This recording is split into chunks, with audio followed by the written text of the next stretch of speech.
All right, let's get right into it. We all kind of picture the Bible as this one solid, unchanging book, right? But what if I told you that's not the whole story? What if it's more like the final cut of a movie, and some of the wildest, most sensational scenes were left on the cutting room floor? Yeah, most of us know the Bible isn't just one book. It's a whole library, right? A collection of texts written over a huge span of time. But here's the thing. The most interesting question isn't just about what's in that library. It's about what got kicked out. Why were some of these books banned? What made them too weird or too dangerous to make it in? And look, we're not just talking about a couple of forgotten scrolls here.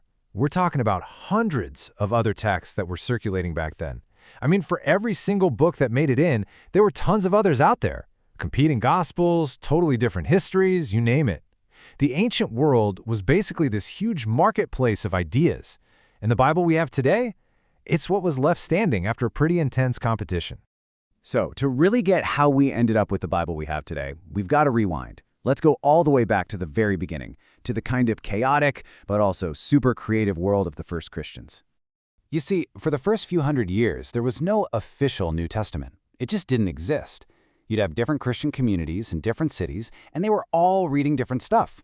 Some folks loved the stories about what Jesus was like as a kid. Others were all about the secret wisdom he was said to have passed on. It was this amazing, incredibly diverse time. So what happened? How did we go from all that creative chaos to just one single official version? Well, it all kicks off with this one pretty controversial guy who basically decided, you know what, I'm going to make my own Bible. Let me introduce you to Marcion. This guy was a super wealthy ship owner in the 2nd century, a big deal in the church. And he had this absolutely radical idea.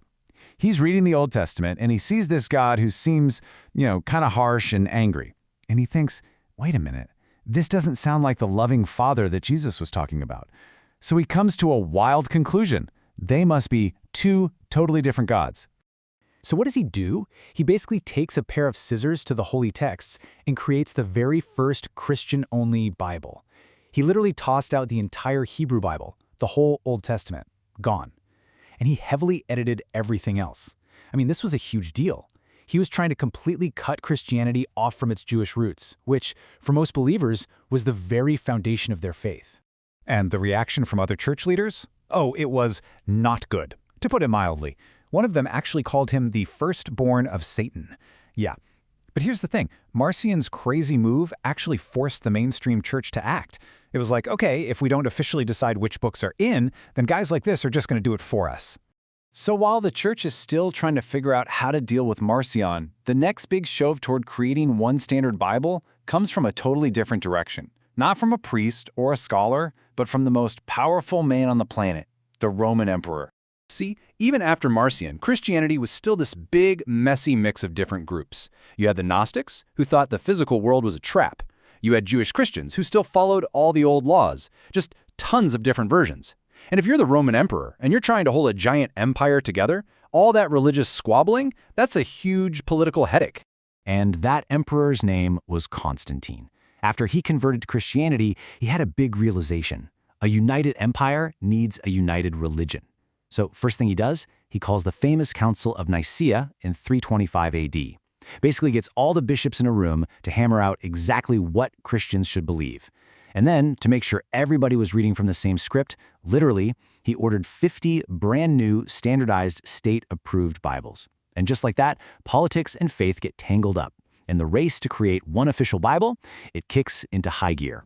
Okay, so with the official version of the Bible starting to get locked in, you have to wonder, what amazing, crazy, and controversial stories got left on the cutting room floor?